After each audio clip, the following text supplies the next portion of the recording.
I'm a dude, and I'm inviting you to join me on a podcast about brews. Does that include stouts? Yes, of course it includes stouts. Like I was saying, join us every Saturday on the journey into... Wait a minute. Do you guys do anything about like IPAs? Yes, Stuff like that? yes, we do IPAs. Okay.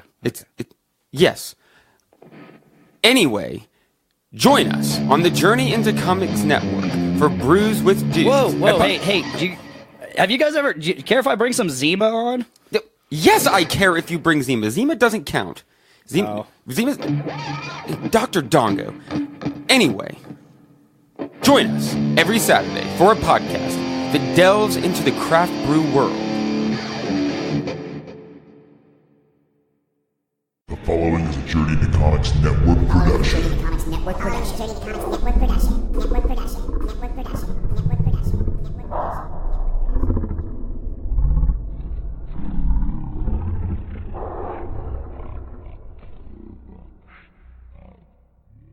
Hey, this is Josh Richmond, and you are listening to the Voice of Survival podcast, exclusively on the Journey into Comics Network.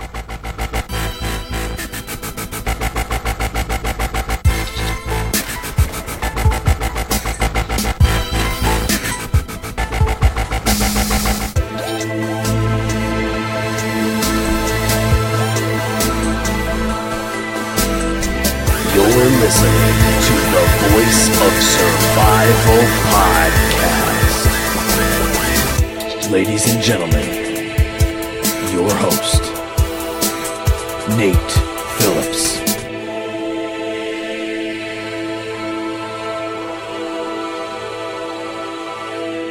What's up, ladies and gentlemen? Welcome back to another episode of the Voice of Survival podcast. As the introduction said, I am your host, Nate. Episode 24 is here, and I have a very special guest joining us via Skype all the way from Michigan. Welcome, Mara Powell. How are you? Did I say that right? Yes, you did. It's Hi. Mara, not Mara. Yeah, Okay. you got it right. Excellent. I don't mind Mara. The only real, I guess, problem I have is people call me Maria. Ew. I don't know how you draw Obviously, that. no I in there. Yeah, But there's not an I. There's not an I at all. no. So for our listeners who don't know how our journeys are all interconnected, because it's definitely like, wait, how does he know this person? So, you actually started following our band on Instagram probably like a year and a half ago, I would say. Yeah, And- probably a year and a half, too. Yeah, sounds right. And you were like championing us to end up in Detroit, because that's kind of like where you're from, or in that area. So we were trying to constantly get into the Detroit scene, and it's difficult. It's not something you have to know somebody, essentially. We met this guy, Tim Harrison. He's a great fella. He actually booked us in Detroit, and you guys came and saw us. And it was actually like really cool to have people there that we'd never officially met, or we just kind of like had some of this Instagram interaction, as it were. Right. But it was like definitely a surreal experience for us there. So we met you then, and we've kind of been Facebook friends ever since, and just kind of like I've followed your journey and whatnot. So that's how we met. What did you take away from that first, like the first experience, seeing our band live and whatnot? Was there anything you took away from that evening, I guess, is where I'll start. Well, I mean, first off, I just want to say, you guys, like, me and my friends had such a blast. We had so much fun. Watching you guys play. It was a weird night the night before, or the whole night leading up to it, I guess. Definitely.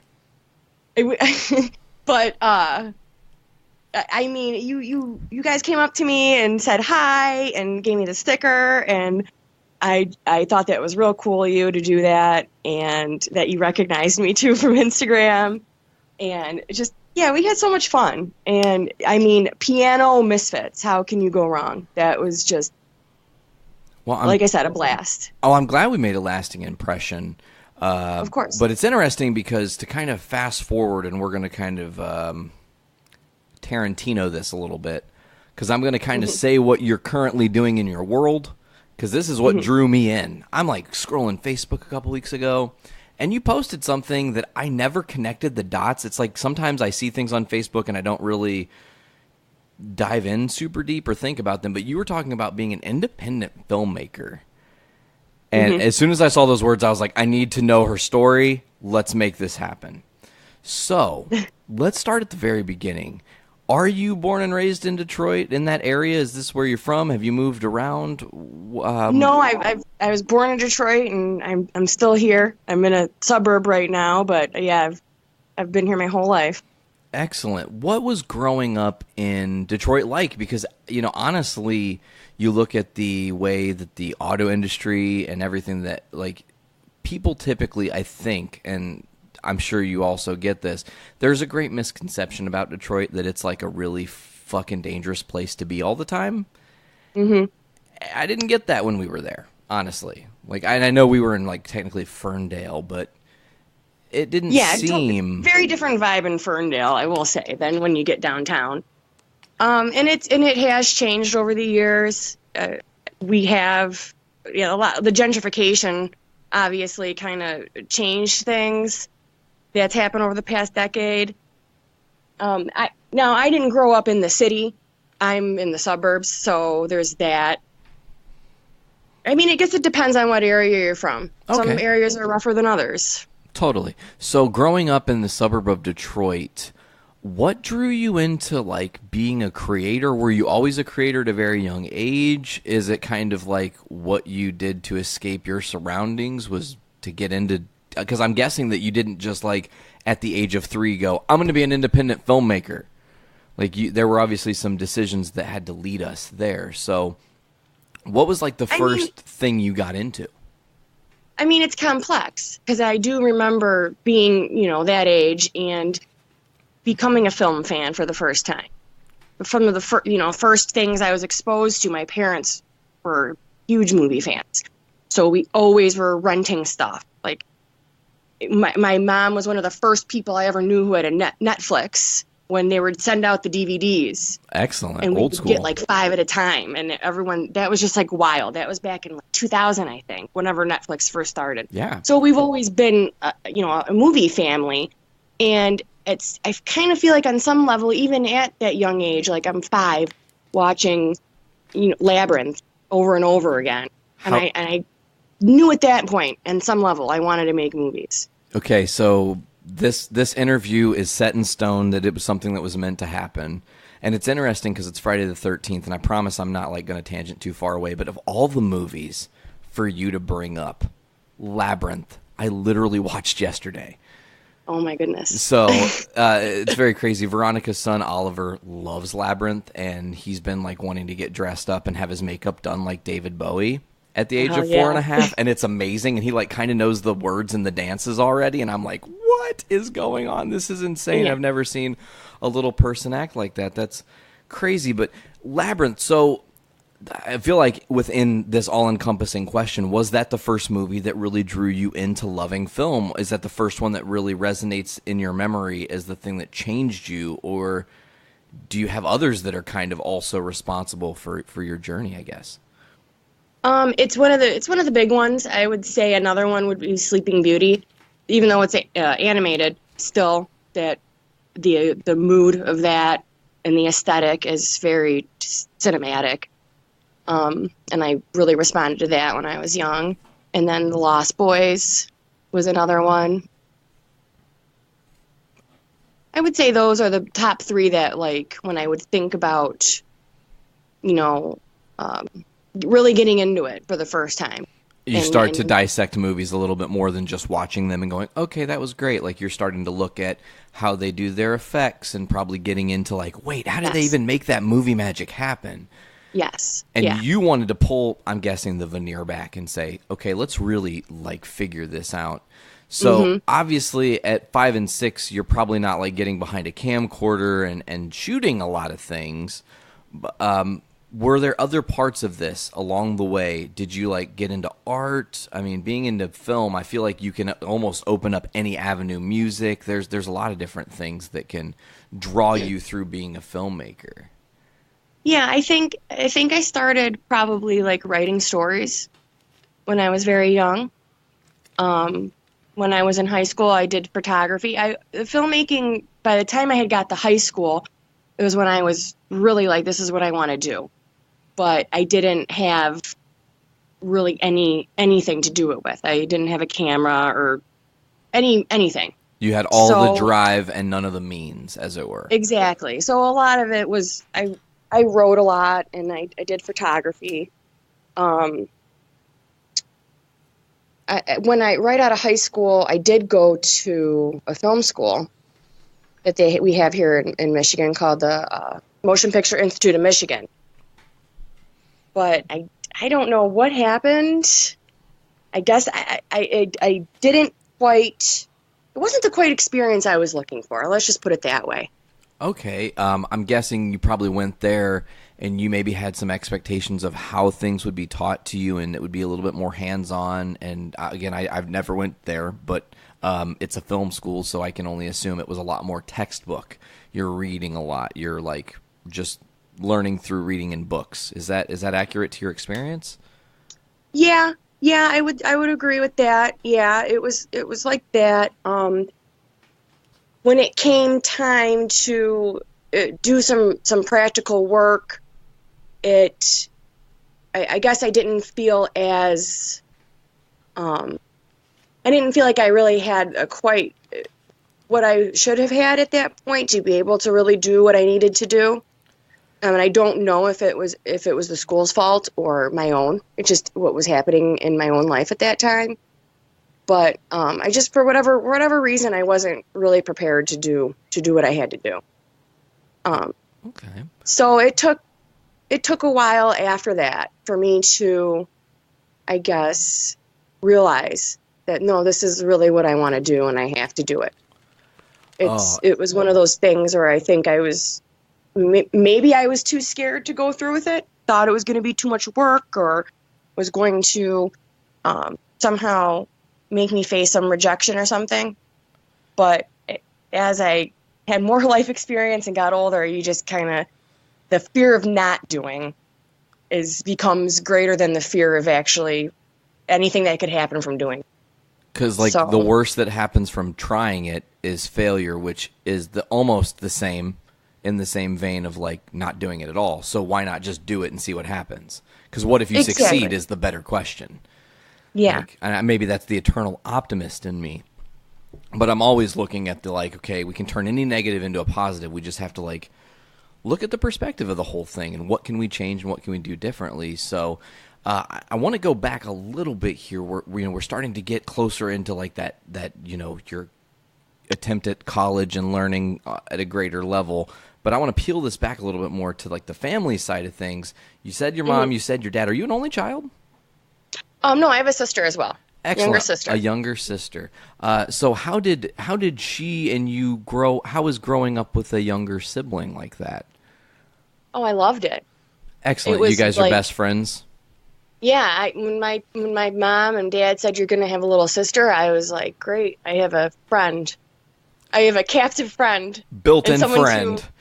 Yeah, and someone to, well, it's funny that you mention it because when she was a very, very small baby and I was like 5, around that time of really getting into movies and stuff, I would always kind of create little stories and little shows and perform them for her.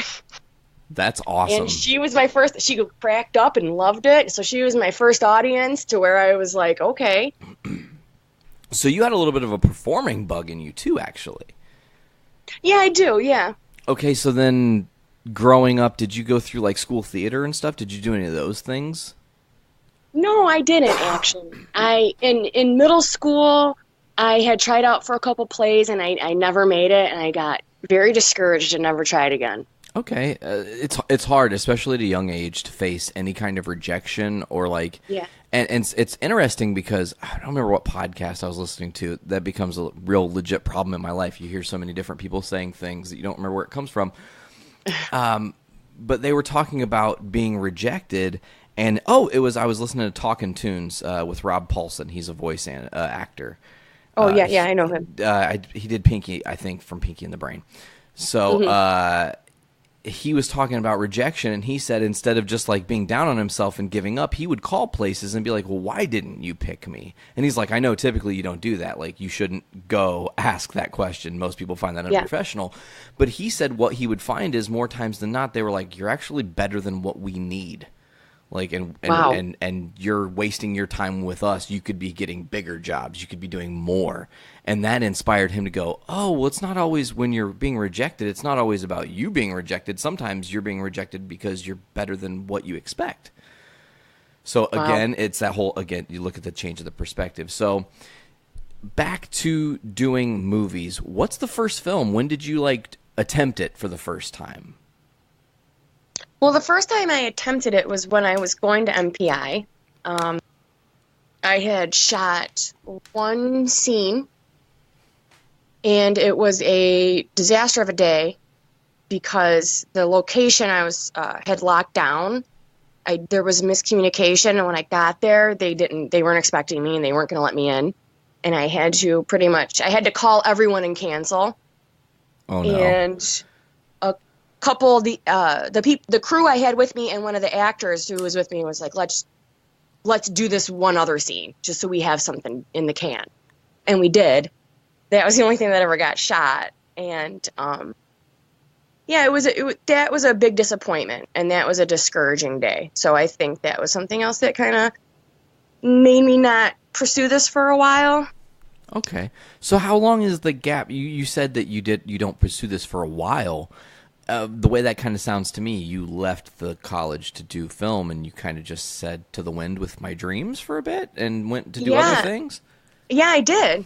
It had been, I went to MPI in 2001. Okay. So, yeah, I started working seriously on the short that I did last year, about maybe 2 years ago at this point. So 15 years. I got a bachelor's degree and a master's degree in library and information science, and I became an archivist, and I've been doing that for a while, and that's what I was like. Once I was done with getting my master's degree, I started thinking like, okay, now what? And I just the movie that I was trying to shoot back in 2001 was pounding me in the head. Saying, hey, this is unfinished business. Yes. And this is something that needs to be achieved. It's funny because I'm like, again, totally new to all the information you're giving me. And I hear that you're an archivist, and I don't even, what did you say your degree was in again, one more time for the slower people in the room? Library and information science. What in the world do you do with library and information science? Does that literally take you down the path of becoming an archivist and archiving, I'm guessing, documents of sort? Yeah, it's either that or a librarian. Okay. Did you do the librarian route at all? No, I didn't. I wanted to be an archivist because I thought that was more fun. It sounds cooler. I wanted to be Indiana Jones, I guess. Yes, that's awesome. Archivist sounds cool too because you think about. I feel like that's like always in a movie. Funny that we're talking about movies too, because it's like we got to go to the archivist. He's going to tell us the answer. She's going to give us the information we need to solve this puzzle. Do you feel like that ever? Do people come to you and say like, "I'm looking for a specific document, but I have no idea how to tell you how to find it"? Of course. Oh yeah. man. That's the coolest thing about being an archivist is that you get to play detective essentially, and it happens in that way, and it happens in the opposite way too, to where as an archivist I will I'm like a steward of the collections, so I might be presented with a document or material, and I need to figure out what the hell it is and how it relates to this collection, so I can appropriately file it away somewhere so someone can find it later. Whoa! So you are like playing legit detective with all these different files and different cases that you do. What are some of the, I guess, interesting challenges of that job? I feel like it isn't just as easy as like, I'm trying to figure this out and I'm going on this little bit of detective work. Does sometimes these cases take months, maybe even years to crack? I mean, it can. Some things, honestly, you're never going to crack, too. Whoa. I mean, for example, for one of the jobs I had, I'm trying to identify people in photos. some of these photos are over almost 100 years old, and they're like little kids at the playground, and it's like we're not going to find out those names. But So I mean, I guess you kind of pick what you're going to research and get based on who is going to be using the materials. That makes sense. man, what's the most? I feel like I know the answer to this question, but I feel like it's a formality, a part of this. What is the most rewarding part of your job? Obviously, it's got to be the satisfaction of once you lock something in and you're certain about the answer to the question you've been presented. I think the most rewarding thing is when someone doesn't really maybe understand what an archive is or what an archivist does, and then they find themselves needing the services of an archivist, and I'm able to provide them with the information that they need, and they are happy with that, and then they learn a little bit about what an archivist is and what an archives is, and they go away kind of being like, wow, I didn't even know this thing existed, and it just helped me so much. It validates you because it says that you've chosen a career path that is bettering people, because you're not only helping them, but you're also giving them the information of like, hey, look at this important task you didn't know someone in the world has to do. Of course. So that's got to be absolutely validating for you. So I'm guessing. It is. Okay, go ahead. Sorry. No, it is. I've always been someone who likes to do research and wants to know the truth and find information. And I mean, it goes all the way back to me being a kid and watching Labyrinth and wanting to know how did they do the Chili Down scene. You know? Oh, man, with the black felt. Exactly. Crazy. So I mean, it's all that. It's like I kind of feel it's that, but in a different way, because I want to be able to help to make things accessible so that other people can find them. Man, you're like the seeker of knowledge, so you can be the holder of knowledge. That's awesome. That's right. Yeah. Okay, so I'm guessing that you're, as an archivist, you don't have a lot of time to be bored. I don't think that would probably be the right word. I feel like it might be monotonous to do a lot of like the searching and digging, but you're never just like, well, I guess eventually this case will solve itself or whatever. So even though it's not like a boring gig, I'm guessing the monotony of in being in research and kind of having a pattern of how you look for things almost led you to be stuck in the mindset of secretly like, hey, remember that movie you were going to make? Hey, remember that film you were working on a couple years ago? Do you want to come back to it?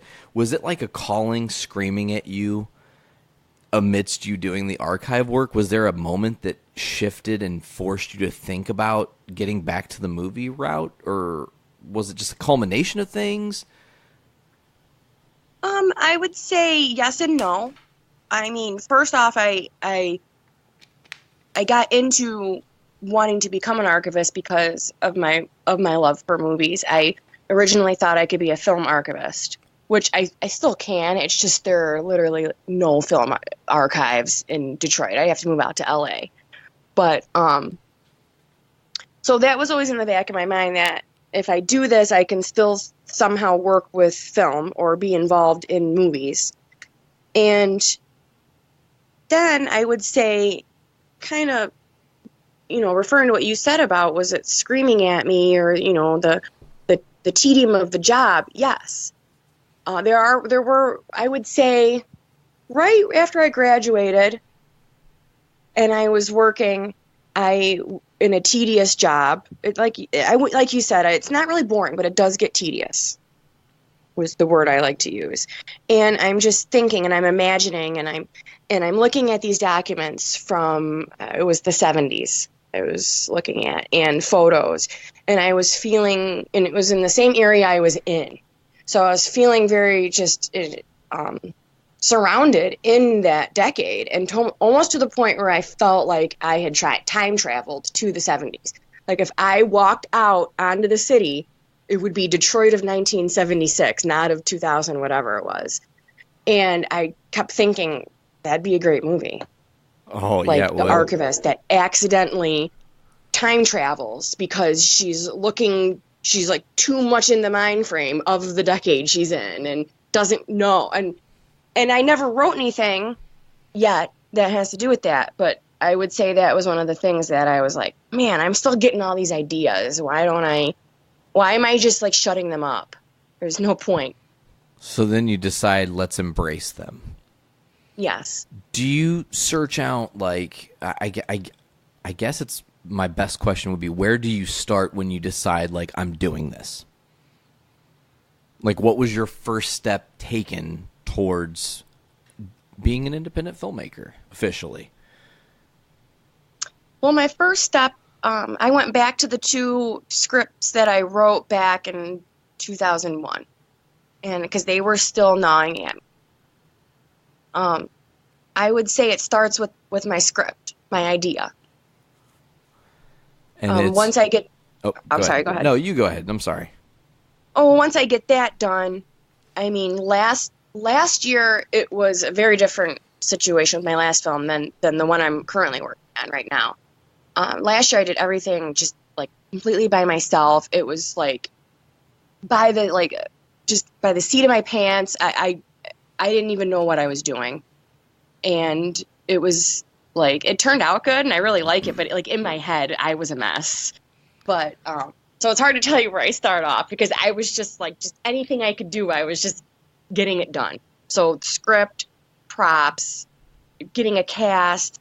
I ended up, we charged a camcorder at Best Buy and then returned it and we were done. Like that was genius. Because I was like, how are we going to do this? And you can rent the nice camera and everything, and it was about the same price, but I was like, okay, well, doesn't have to be like honestly top of the line here. We're just shooting this. It's whatever. Yeah, you're trying to make the best with what you can do. Exactly. It's not like you went, okay, I'm going to be an independent filmmaker and also have a budget of $20 million. You were like, let's do this on a budget. We had a budget of like $0. So. Awesome. That's DIY. That's the true, back to where we started our conversation, a true punk style, actually. Yeah, and I just, the actors were all either like my brother-in-law, my best friend, my husband, and I'm just like, wear what you want to wear. However you are the character. Yes. That's awesome. So, and we did it in my backyard. It was just it's 10 minutes short, so it's just in my backyard. I'm in it too. I forgot. I always forget that I didn't want to be in it, but I couldn't. That was the other thing. I couldn't find the like 4th actress, and I was like, I guess it has to be me. It has to be you. I mean, you stepped up. Yeah. You had to be the Kevin Smith of your own movie. Right. Yeah. Did you have any talking role? I'm sorry. Say it again. Did you have a talking role? I did. Yeah. I gave myself the least amount of lines, though. Awesome. That's the way to Which do it. I should add that I do play my own character too. Her name is Vampa Delombra, and that's the person who's, I guess, creating the movie. Awesome. So it's like almost an alter ego type part of you. Yes. I love that. So I'm in segments of the last movie and then this new movie as that character introducing the movie. So I'm kind of like the horror host of my own movie. That's badass. That's got like a Tales from the Crypt-esque vibe to it, or Vampira. Of course, yeah. And I do hope that I have another short after this one that I plan. So I'll have 3 altogether, and I'm hoping to turn it into like an anthology. So it'll actually be a full length when I'm done. Sweet. Yeah, anthology style movies, few and far between. Yeah, and they're usually really good too. Even because if you don't like one segment, you might like the other one. So they're usually good. I usually like them anyway. So where do you? Okay, this is a 2-part question. Where do you release your movie for people to see it? Like, is it online? I'm guessing. Your short. Yeah, the first film called Cannabis Cannibals is on YouTube right now. Love the name. Thank you. What's the premise? I feel like I know, but I need to know. I'm sorry, I didn't hear you. What's the premise of the movie? Like, I feel like I need the synopsis, even though I kind of feel like I could figure it out by just the title, but I feel like I could also be completely wrong. Well, I don't want to give any spoilers. Fair enough. So all I'm gonna say, is that it's about some friends who like to smoke cannabis, and they may or may not like to feast on human flesh. Oh my gosh, it's brilliant. I love it. I can't wait to watch this. Awesome. Okay, so then the next part of that 2-part question, you release it online. I don't know if it's YouTube or wherever, or your website possibly. Do you also send this to any of the different Sundance Film Festival type places, or places that have new up and coming? Is it Tribeca? I think is one of the other ones that does film festival. Did you submit it anywhere? I submitted it to a few local ones. I haven't gotten into any of them yet. So there's a couple more I'm still waiting to find out about. Excellent. So I don't know. I was going to say, I'm guessing that that's one of those things yet again where you almost kind of have to know somebody or have an instance where someone is pulling for you so your stuff actually gets looked at. Yeah, you might be right. I mean, that's again with the rejection. It's like, I kind of want to know why I didn't get picked, because I know there's so many reasons. Not even, just because they don't like it. There's so many factors, so... Absolutely. But it does cost money to submit in a lot of them, so that's why I've been doing the local ones, the ones that are $5-10 or cheap or free. Yeah, I mean, and that's a great thing, because it's still furthering and getting your name out there and getting your product out there, getting it into new eyes. You don't know who's pulling for you. Somebody might see your thing, go, not for this, but I could maybe help her be down the road to this other thing. And that's ultimately what it's all about, is the networking and the connections and a rising tide raises all ships, I do believe is the old adage. So, okay, so Cannabis Cannibals was your first official independent film released, and I feel like I've seen at least, I know you were also just talking about it. Have you just finished casting for the next film, or you're working on casting? Did I see? I actually am kind of working on casting one more role for Murder Pool. Oh, excellent. Just one more role. I'm kind of in talks with one person to see if she's going to do it. But I've already shot the Vampa segments for it, and I am supposed to be shooting next Saturday, a week from tomorrow, some scenes with some actors that I've already locked down. So excellent. So at this point, you make your first short, and you kind of, like you said, it was off the rails. You're all by yourself, and you're struggling and trying to get everything accomplished, and you're kind of pushing the broom as you're going through. You're like, oh, I can do props today, I can do this tomorrow, I can do this then, and then just getting it all done.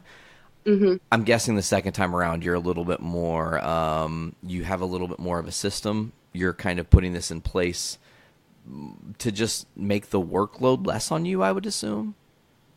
Yeah, I mean, the day I was done shooting Cannabis Cannibals, I was already like, okay, next time I know I'm doing this, and this, and I'm not doing that, and that. Yeah. Thankfully, this time around, I ended up meeting some a production company, Sundown Pictures, who are local to me, and they liked my ideas and want to help me do it. So they're picking up some of the slack for me, thankfully. That's excellent. And yeah, and I've actually been helping them too. I'm going to be acting in one of their movies coming up this summer. Radical. So you're staying very busy in that regard. Are you still doing the camera? You're not obviously going to go to Best Buy and borrow a camera. You're going to did you rent down a camera this time, or did you buy a camera for yourself? The independent company I'm working with now has equipment that we're going to use. Oh, that's excellent. I know. I was really happy to meet them. They're really cool people too. So excellent. That's awesome. Awesome. Okay, so in your journey, because I know we're not done talking film, but we're going to build to some more stuff here. You're a punk fan, and I'm definitely curious where that comes from, when that started. Your journey into music, I guess, is a good way to say that. So I'm going to let you kind of take the floor for a second and fill us in. All right. Well, this is heavy, the music thing. Okay. I mean, again, with my parents, my mom really into music. My dad, not so much. He was the movie nut, but my mom loved music. Motown in the house constantly. I never was a huge fan of that, and Beatles too. And I never was a really big fan of the Beatles. Motown I like, kind of. But once I got to middle school, kind of branched off my own. I don't know how it happened, but I started listening to like Green Day, Pearl Jam, and Nirvana. That I'm dating myself. Everyone's gonna know how old I am now. But those are the stuff I got into, like on my own. Just I guess through the radio and MTV. Nirvana was a big one, and I read that Come As You Are book all about Nirvana, and a lot of the bands I got into were actually bands that Kurt Cobain mentioned that he liked, and those became bands I liked more than Nirvana, honestly. Like L7 was one that got really big with me. My friend's dad had a record collection around that time too. That's how I got into the Doors and Led Zeppelin and classic rock. And to be honest, I didn't like punk for a long time. And I think Green Day was maybe the one punk band I liked. Fair enough. And I had really, really liked the song Mother when it came out, like in the 90s, the live one, whenever that was. Yeah, and I had a friend. 92 or 93, if my memory is good. It was probably later than that, because I remember I was in high school. So I was probably a few years behind that. But Okay. I loved it. I was obsessed with it. My friend was like, well, you like this, you have to listen to the Misfits, because that's what Danzig did first. And that's really, the awesome thing he did. Much better than any of this. So and your friend okay. turns you on to the Misfits. Yeah, well, I put it on. I didn't like it. Like, I put it on for, 1 second. He gave me a collection, I believe. And I put it on, and I was like, nope, just skipping them. And I put, Tool on or something after that. It was too, I needed something more, epic and, Big sounding. I don't want to call Tool pretentious, but... No, I think Tool has I guess this is going to make me sound pretentious, but I don't care. Even when I'm listening to the Misfits are very basic. There's not a lot to grasp onto, but what is there is gold, right? Right. But with Tool, there's so many complex parts to grasp onto that you're constantly in a state of flux with your brain, because you're hearing, oh man, that bass is amazing. Oh, listen to what the drums are doing. Oh shit, Maynard's singing in this certain key and it sounds fucking stellar. I can't even stand it. Mm-hmm. What is going on? So when the Misfits first hit your ears, you're just like, what is this basic shit? It's exactly what I thought. I was like, this is punk. This is just simple crap. I don't know what this isn't the same guy. I don't know what he was thinking. Let me put on Danzig 1 again. Go back to a classic. It took a while. And then I don't know what happened. Somehow I was just when I was probably a little older, around 18, 19, I was like, what was I thinking? This is amazing. I felt the same way about the Ramones, too. My same friend loved the Ramones. And I was like, this is really annoying. All this guy is doing is talking about what he wants and what he doesn't want. I thought every song was just, I want to be sedated. I don't want to go down to the base. And I'm like, no, it's too much. But I don't know what happened. Then I started liking that. Now, it's interesting with your time frame here, because you're getting out of high school, which means you had an actually, and not a lot of people talk about this, but let's just go for the gold here. You also got to experience the reincarnation of the Misfits as it was happening, because I mean, without Glenn, right? Correct. Absolutely. So what was that like for you? Because you've obviously, like, you've listened to Danzig's music, and now you're kind of getting into the Misfits a little bit, and then the other stuff comes out. Oh, I hated it. It was just not for you at all. I thought it was such garbage. Yeah. Okay, so you instantly shut that down. Yeah. And you get lost in OG Misfits, and that's super interesting because my journey was flipped. I found Graves first, had no idea who Danzig was, and then as soon as I heard Danzig's music, I was sold and forgot what the other thing was even doing, you know.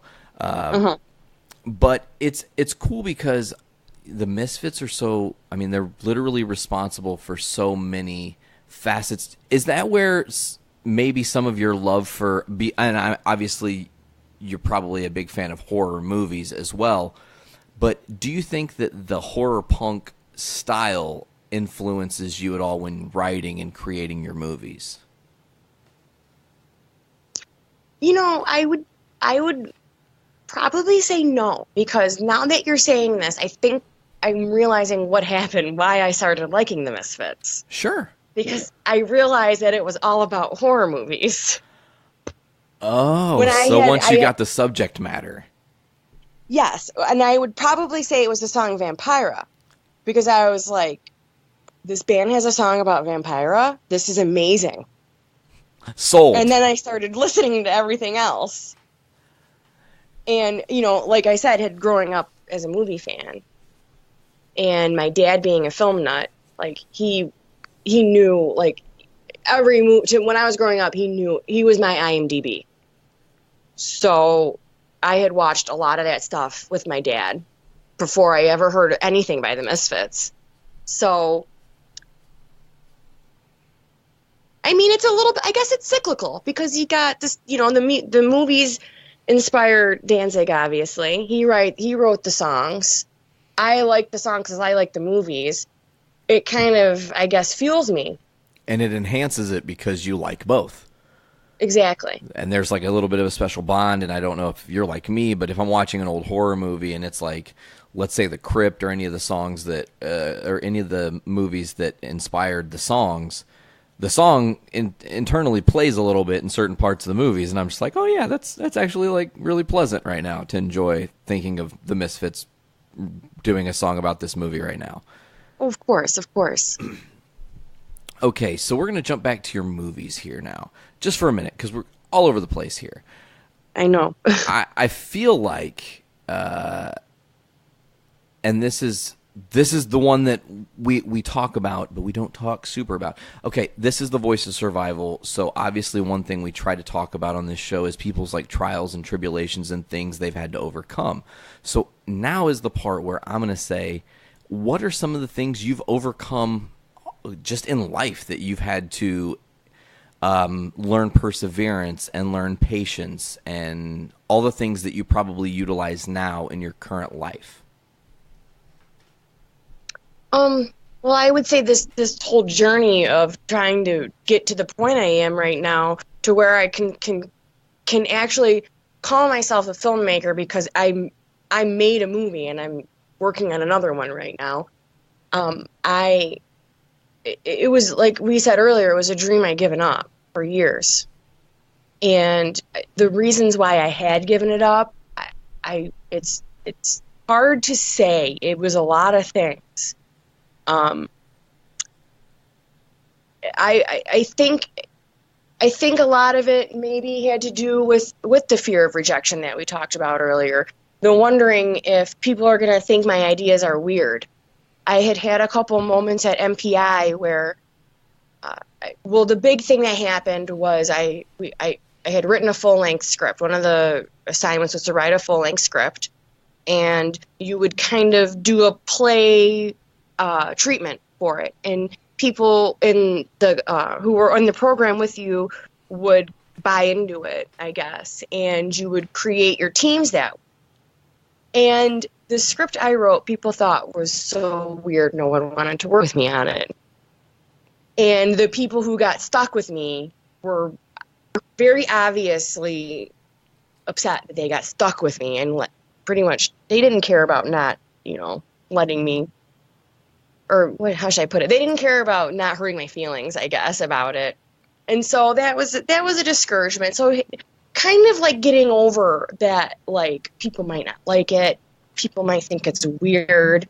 Like, am I weird because I wrote this? Like, is this not funny?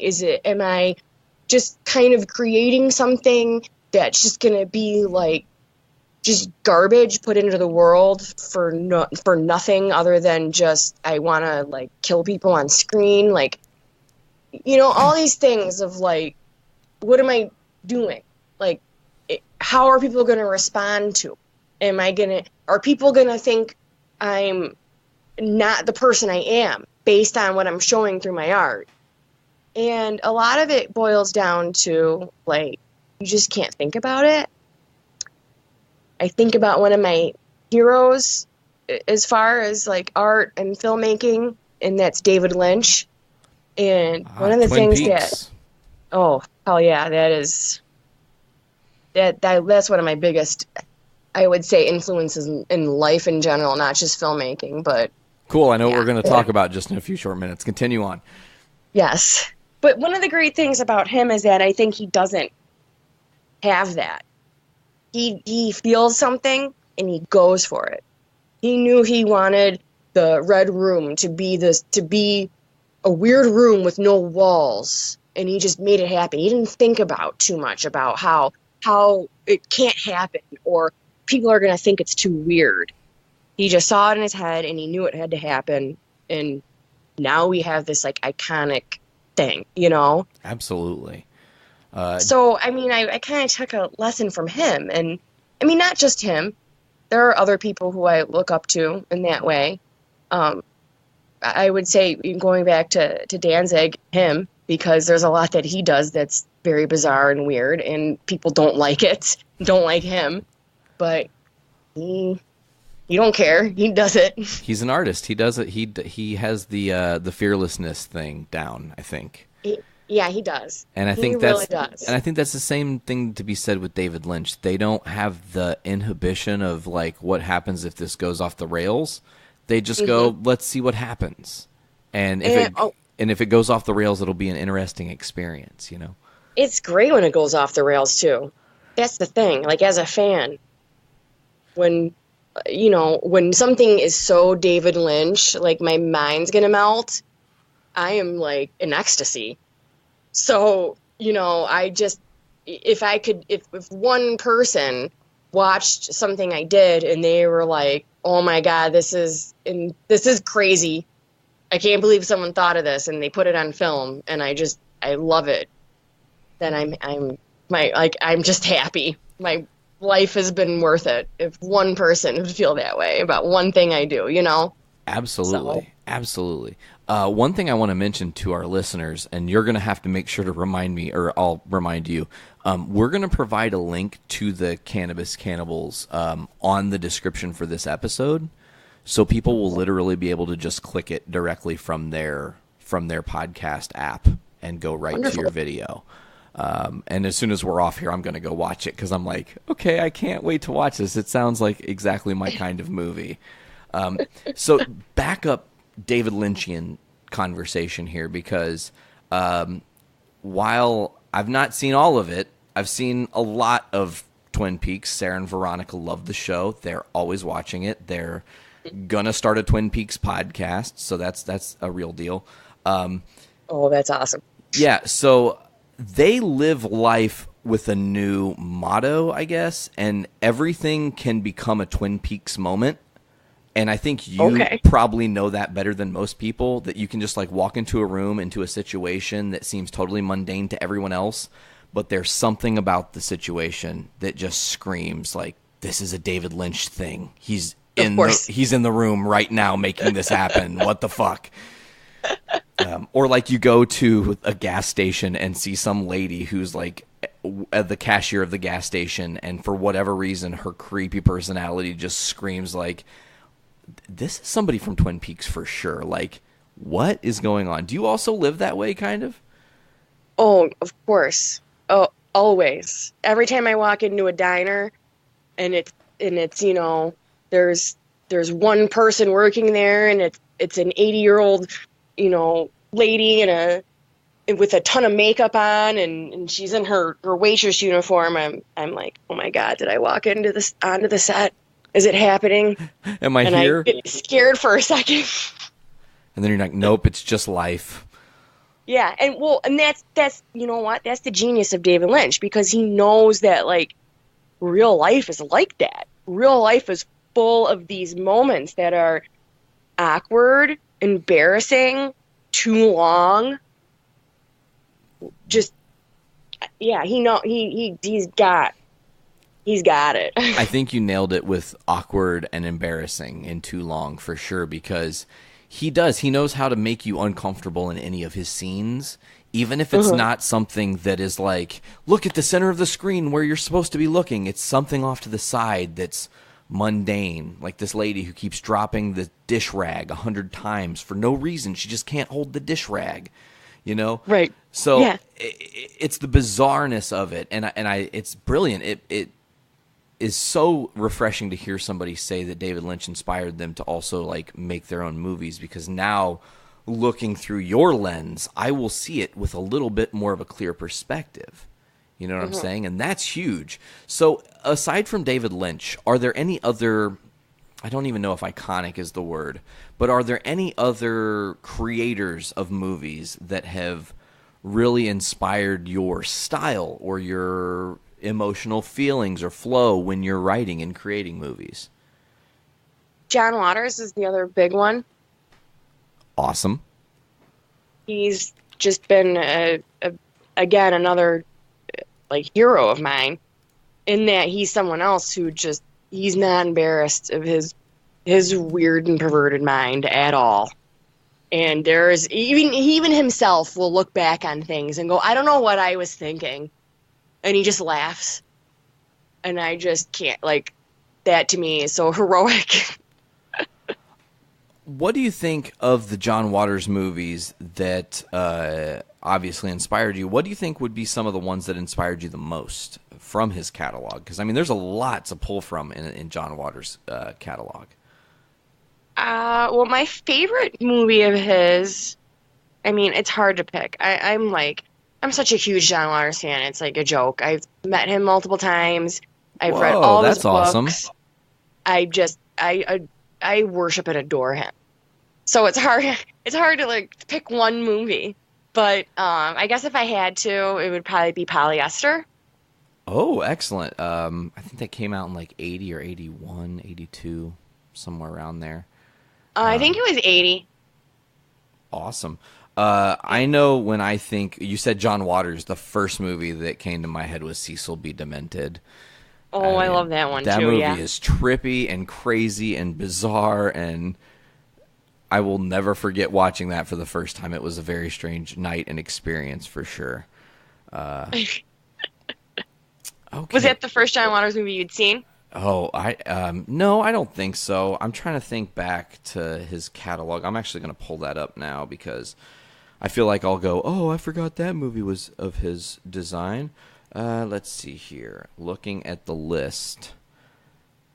No, I think Crybaby and Hairspray were probably the first two I saw in no particular order, which a little bit more mainstream, obviously Crybaby being the Johnny Depp flick, which weird because I don't really even like Johnny Depp, but for some reason that's like a movie that definitely was in my childhood.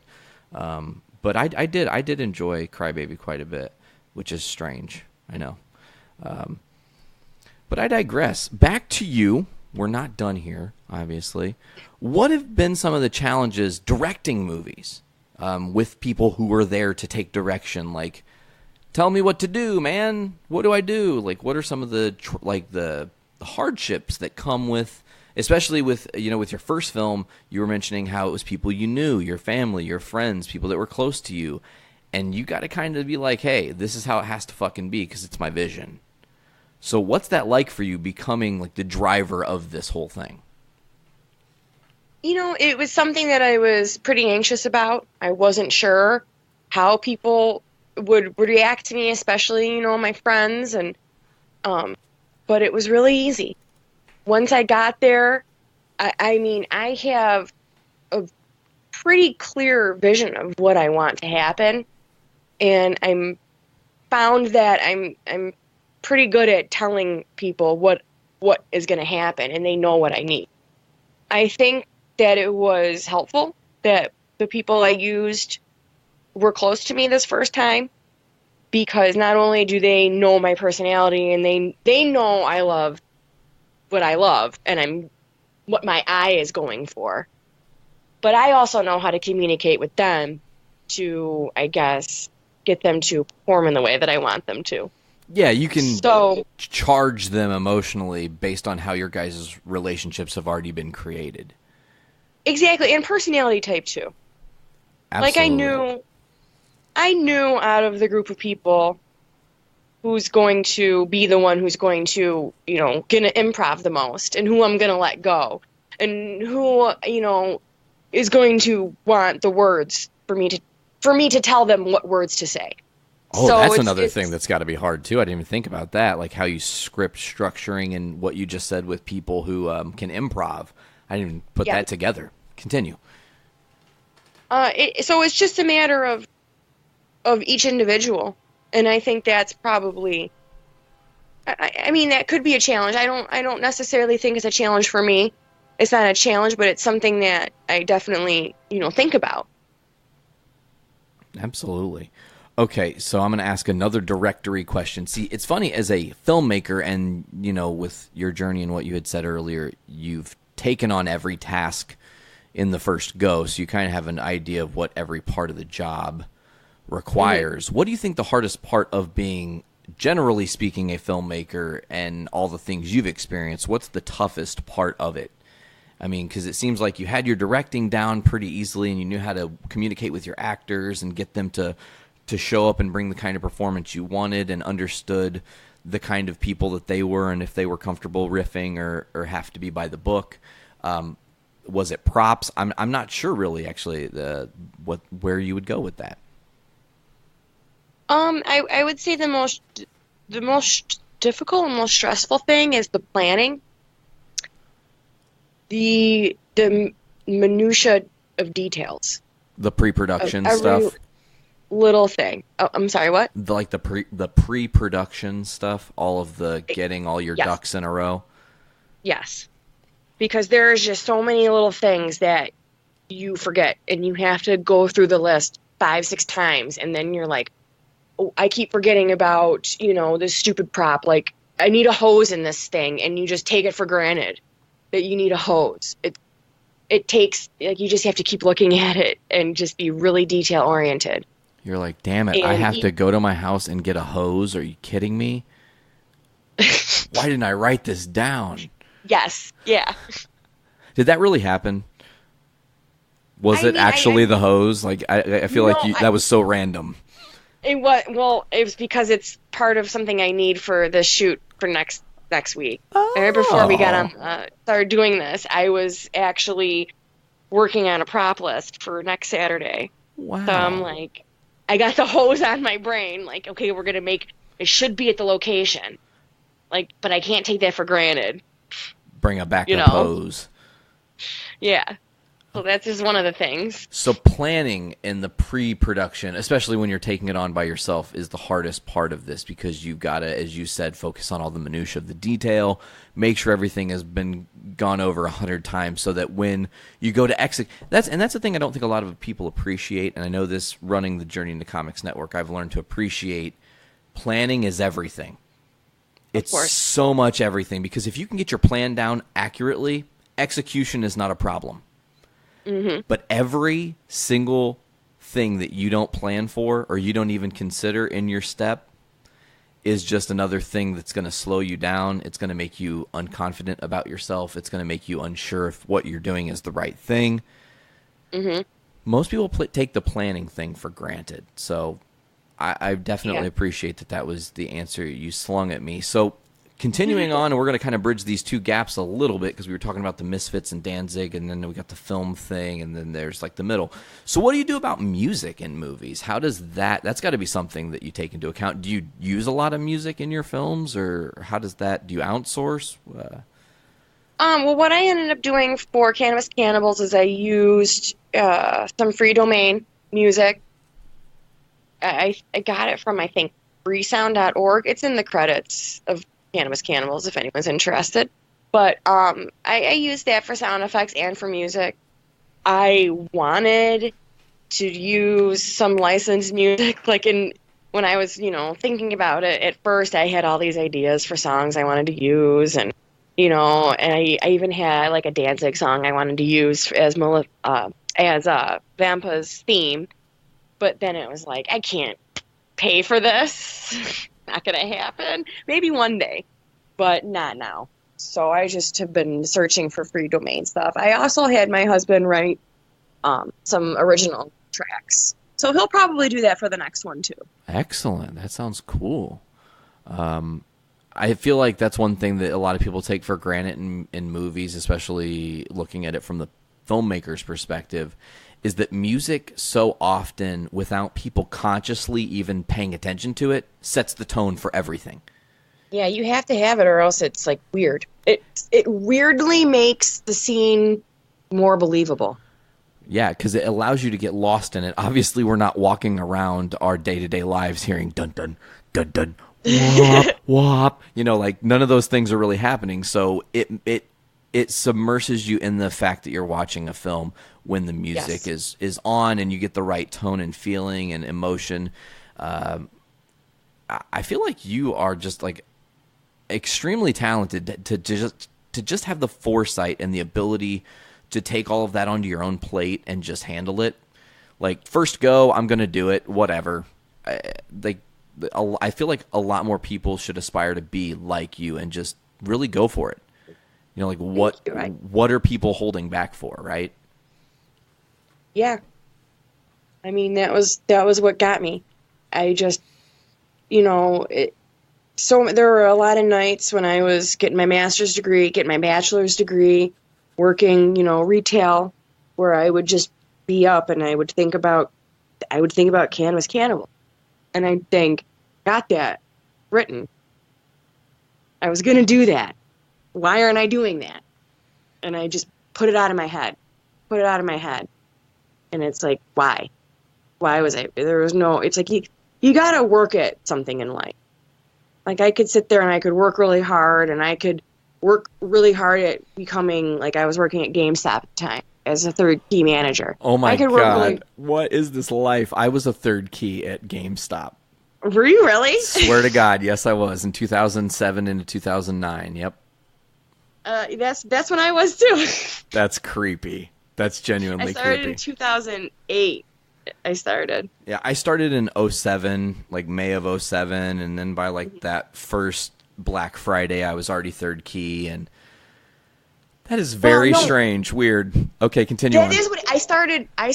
Right, that's really weird. I started in the summer of 2007, and yeah, after seasonal, I became third key in 2008.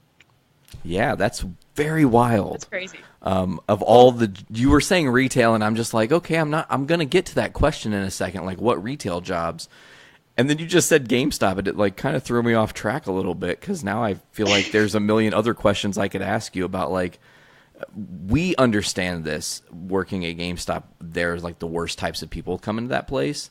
Oh my gosh. Is there any one story that you remember that like sticks with you to this day because someone was awful or it was like an impossibly ridiculous situation you can't believe you literally witnessed? Oh my God, there's so many, Nate. You have no idea. Oh, I do. I really do. I'm sitting here like, oh, I could talk about that. I could bring that up too, or like that happened, or like in 2 words, I could freak you out. We had a guy that came in. We called him Roach Cube. Oh, I know what that means. Yes, you do. And yes, it was that was like the first week I worked there. This dude brought in this GameCube that was filled with living cockroaches. Of course. Well, then you got broken in. You knew what to expect, I guess. Yeah, my expectations were set extraordinarily low, and there was no turning back, But back to it. What are some things that you experienced there? Because these are stories that most people don't even know how to relate to, because I feel like GameStop, even though it's a retail job, it's definitely its own unique feeling of a job. Yeah, it definitely wasn't. I had worked at other places that kind of I thought were going to be similar. My first job was Suncoast. Do you remember Suncoast? Record shop or like CDs and stuff, right? No, it was movies. Movies. Suncoast was movies. My bad. Yes. Okay, I do remember that. Yeah, I worked there. And then I also worked at Spencer's. Okay. So I was like, when I worked at GameStop, I kind of thought it would be pretty similar clientele. And it was, but it was, I don't know, it's kind of like a pawn shop too almost. So you get the trade-in type thing. Oh, man. But, and you get some weird experiences with that. Oh, boy, yeah. Weird experiences, I guess one of the things that there's I'm having a hard time, like, picking one story to tell you because they are just rushing through my head. But one time this girl comes in, she's wearing a bathrobe. What? Okay. She's wearing this terry cloth, like, nasty bathrobe. Okay. And she just opens it, and she's got, like, snakes wrapped around her. What? And, that like, a really lizard. happened? Yeah, and she was like, these are my pets. She was, like, I don't know, a teenager. She was, she was wearing, like, I don't know, like, just pajamas or something, like a T-shirt. She just had a snake wrap under her robe. She just opens it. What? And I just was like, oh my God. I don't even remember what happened after that because that's as far as my memory went. Man, and it's funny that you say that because, obviously I wasn't there for that story, but it's one of those things that as soon as you started talking, I was like, I 100% believe this. I know it happened because the ridiculous shit that you experienced at GameStop, it rivals any other experience I've had as a human. Oh my God. Did you guys get the Battletoads pranks? No, no one was really in on the like prank calling thing for us so much. I will say we had what was that fucking video game called? Was it Aragon or something? It had a dragon on the cover. I can't remember what it was called, but we drew all over this like pennied out guide and we would ship it to other stores when we would send them stuff. And sometimes stores would just send it right back. That's really funny. So we would just ship it to another store. We're like, well, maybe they'll keep it. No. Was it? I can't remember if it was Aragon. I'll have to look that up later. It sounds like a familiar name of a bad game. It definitely was a bad game. I will say that, at least in my experience, in the era that you and I both worked at GameStop, like some of the best modern games ever came out during that time. Oh yeah, tons of good games came out when I worked there. I mean, BioShock, the first Assassin's Creed. BioShock, love that. I worked the Halo 3 launch and then worked the very next morning at 7 a.m. I'm trying to think other amazing games that came out in that time. Left 4 Dead, Mass Effect. Oh my God, yes, absolutely. BioWare's Mass Effect. Love that one. A lot of good ones. Mirror's Edge. I loved that game. I never finished that one. There was so many. See, you remember you were allowed to check them out for 3 days. So a lot of games I played for, hours and then never got to finish because I had to return and I wasn't going to buy it or whatever. Did you guys have a hold drawer for the employees? Oh, yeah. Put all the best shit in the hold drawer. Yep. Get it when you can afford it. That's all you can do. Yep. Man. We were kind of a unique GameStop too because all 3 managers were women. Oh, wow. So, yeah, so we were like, it was interesting. We were a lot of people's favorites because it was either, the guys who want to go in and they're like, ooh, there's ladies here at this one. And they know what they're talking about. What the hell? Yeah. Or it would be, moms who were like, oh, thank God I can come in here and it's another woman. And I can relate to you. Who's not going to intimidate me. Absolutely. So we were well known in the area. I don't know if your area was like this, but there were like 5 GameStops within like a 2-mile radius. Oh, no. The GameStop I worked at in Danville, Illinois was the only GameStop in 50 miles in any direction. Oh, wow.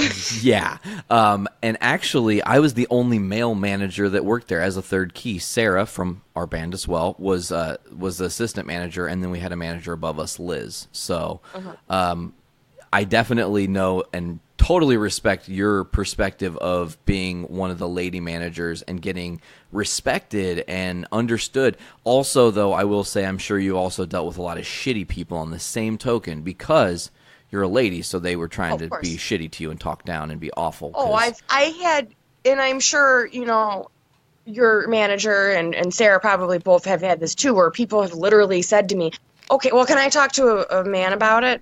Yep. I was always the guy because they'd be like, okay, well, he's going to tell you the same damn thing. Sure. Yeah. And I would love it when I'd be like, there isn't one here right now. Sorry. Because then we had a couple employees who were females too. So. Awesome. Love that. Like, there isn't one here right now. Sorry. Tough luck. You're going to have to come back another time. Yeah. It's like, that reminds me of this story when this dude came in and he was being a shitbag to Sarah, and he's like yelling and screaming because Metal Gear Solid 3 wasn't working on his PlayStation 2. So she tells him, she's like, okay, well, we'll do this, all these things, whatever. And she tells him, like, I don't really know what to tell you. I put the disc in, the disc works. Take it home, it should work. So she gives the guy over to me because he's being a shitbag, and I'm like, hey, man, what's going on? He's like, my fucking Metal Gear Solid 3 doesn't work. And I was like, okay, well, are you hitting circle? And he goes, no. And I was like, have you ever played a fucking Metal Gear game, dude? The first thing they tell you is it's circle, not X. He looked at me so mad and just left. It was very rewarding moment. Yeah. Man, it's crazy. Retail's hard, especially, and I'm sure you know this too. Retail is hard when you're chasing your dreams, and people like that exist. Oh, I know. It's just like, why? Why do people like this even? How are you alive right now? Why are you so awful? There are some real shitheads. And then, and then to just kind of, I guess, add to it, there are some people who were great customers. Absolutely. I look back and I think you brightened my day in a sea of, horrible people. And even some people I'm still friends with, on social media. Yeah, or you like, I remember this lady I helped. Something simple. I just helped her get a Wii in her car in the middle of Christmas when her kid was in the store with her. And she didn't want him to know the Wii was going to be for Christmas. So I had to, cleverly sneak this fucking thing out into her car. Small gesture. Took me 5 minutes. Not a big deal. The way she reacted has literally continued to impact my life because she was overly grateful and just moved to tears that someone would actually, in a retail job, take the time out of their day to actually consider the bigger picture for this little dude who is going to have a great Christmas now. Aw, that's so sweet. And it changed me too, because then I'm always thinking in that same headset, how can I help impact people in a positive way to where even if it doesn't mean much to me, it means everything to them. Yeah. I was 20 when I was working at GameStop, so that hit me and held on to me so much. Yeah. Man, I'm so shocked that we have all these crazy similarities and whatnot. It's I know. Totally blowing my mind right now. I know that is crazy. Okay, well, before we get out of here, okay, I typically like to do this last little part of the show. I don't do it with everybody, but I feel like it's going to be interesting with you. Is there anything in your journey so far that we haven't covered or discussed that you would like to bring up and start discussing before we wrap this episode? Oh boy, we've covered so much. We tried. Well, we talked about, let me recap. We talked about, how my initial interest in film, a little bit about what I've done so far, my retail, my being an archivist, going to school. I have a question. Yeah. I didn't ask you what college you went to get your bachelor's and your master's. Oh, I went to Wayne State University in Detroit for both of them. Oh, excellent. I had my bachelor's degree in film studies, which we could talk about that for a minute. Yes, because please. That's different. That's different than when I went to film school earlier and I had learned about production. Film studies is more theory and scholarly criticism, and I loved doing that. That was really great. Oh, that's like more when people break down. I'm guessing. I don't know. And you did it. I didn't. I'm just trying to elaborate here. So that it kind of probably entailed a little bit of like you said, scholarly criticism, watching a film and dissecting it for everything it is, every aspect of it, listening to every cue of music, listening to every line of dialogue, looking at how every ounce of the thing is shot, determining if lighting could have been better or if something was maybe a little bit out of focus when it shouldn't have been, or weird transitions that don't make sense. There's a lot of like little minutia, back to that word, that comes from that side of your degree, I'm guessing. Well, when you're doing it, there's so much about film theory that you have to really pick one area and go with it. You can write a whole book on like the lighting in one movie, and people have. Sounds boring though, right? I mean, to many people it might be. And I've tried to tell people about the stuff I've written about, in school and the things we talk about. Most people are not very interested. Like, your average film fan is not really interested in like the like Freudian the theories of like why characters are doing certain things, or like an interpretation of the mise en scène of why people are, or why things are set up the way they are on the screen and what that's saying to the audience. All the subversive symbolism. Yeah, and the most interesting to me, and I do use this when I'm writing and when I'm directing, is like spectatorship. What's happening to the audience when they're watching the movie. Yeah, very well said. How is it affecting the people that are actually taking it in? And one of my favorite concepts that we would talk about is phenomenology. And if something has a phenomenological effect on you, that is like, for example, going back to Twin Peaks. Awesome. In that first pilot episode, and I believe this happens in Fire Walk with Me too, when Agent Dale Cooper is pulling that little letter from underneath that girl's fingernail, and you hold on to your fingernails because you feel like your fingernails are being pulled up. Yeah, like they've been violated even though they haven't. Yes. That's like one of my favorite things to talk about in film theory. They call it a phenomenological effect. Anything that gives you like this physical sensation because you watched it happen. This also can be said when someone is getting like in Dexter, when people are getting the scalpel to their cheek. Yeah. And you like grab your cheek like, no, don't cut me there. Exactly. Ugh. I wanted to say, you brought up Fire Walk with Me. That's actually on the agenda for Sunday. The girls have never seen it. They're in for a treat. We tried to watch it, okay? And I got a hold of what I thought was Fire Walk with Me.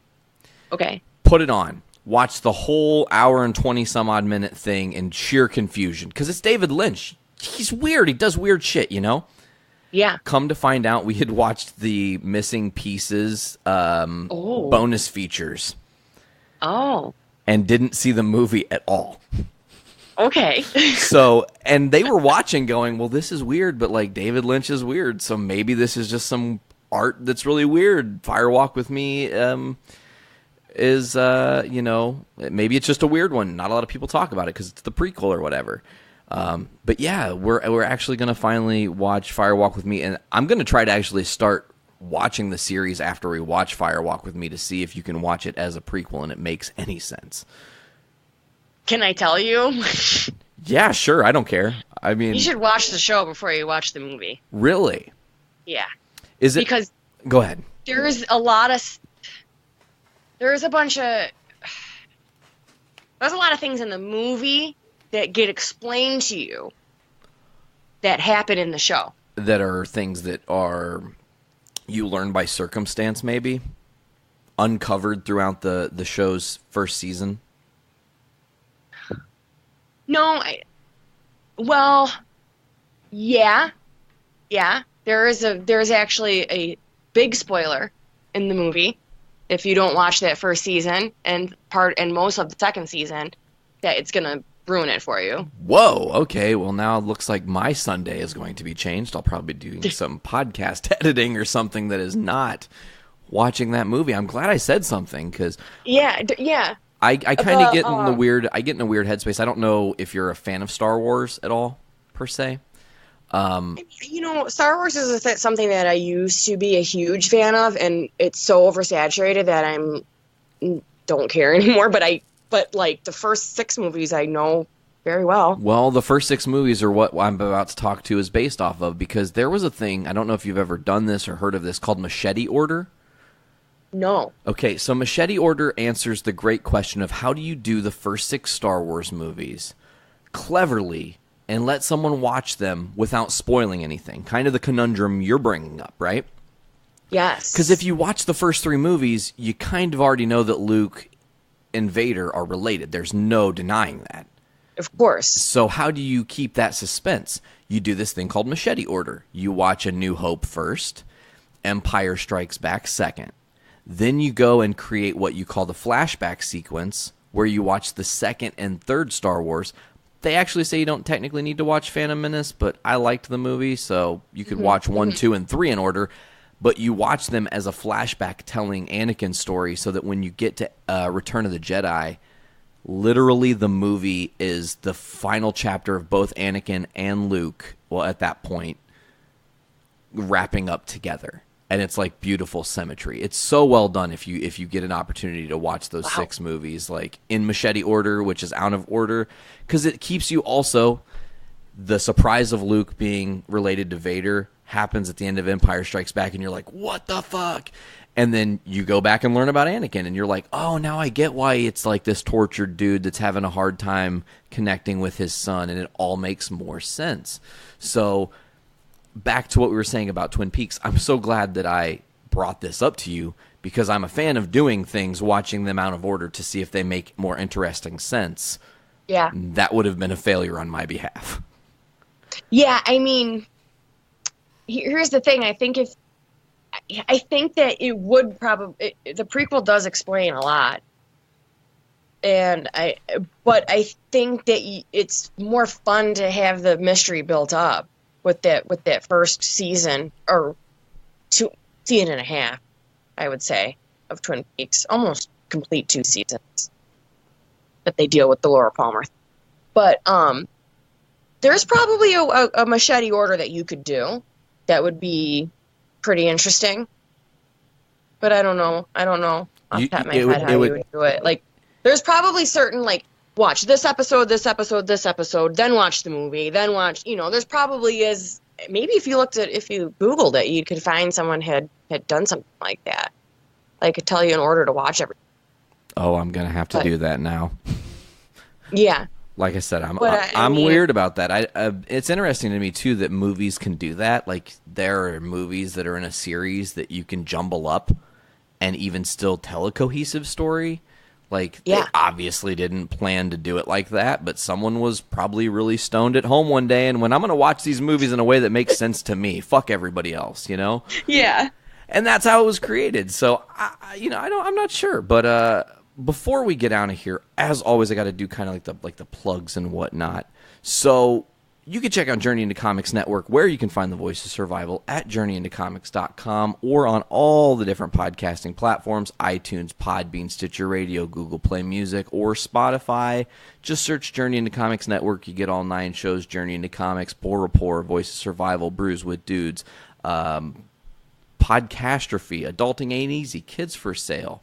I'm missing 2 of them. What 2 am I missing? Oh, Journey into Wrestling and Foodies Watching Movies, my other shows. Duh.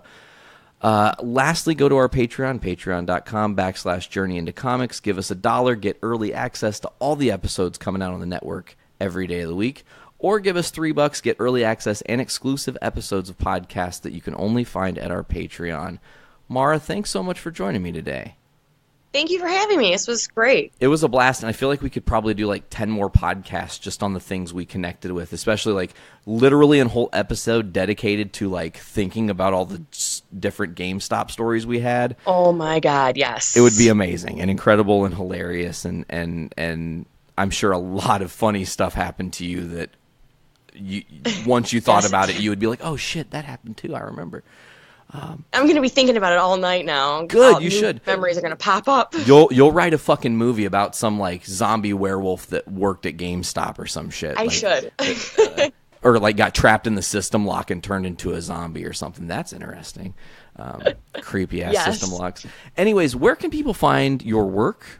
I mean, obviously we're going to put a link in the description, as I said, but just verbally, where can they find your work? I have a link on my Instagram, which is SCS_Babylon, to Cannabis Cannibals, which is on YouTube. I think if you search cannabis... Hello, sorry. Oh, it's all right. You were saying about searching Cannabis Cannibals. Yeah, if you do a search in YouTube for Cannabis Cannibals, it should be in there. Excellent. On YouTube. Okay, cool. Well, like I said, thank you so much for joining me today on this episode of The Voice of Survival. Thank you for having me. It was awesome. It genuinely was. I'm really grateful that we got to have this conversation. You guys will be checking this out. Well, from when you and I are where you and I are standing a week from today. But you and I recorded this on Friday the 13th, which was awesome and superstitious and weird, and I loved that. So, Yes, me too. Extra special shout out to that. This has been The Voice of Survival. I've been Nate. We will see you guys next time. Later.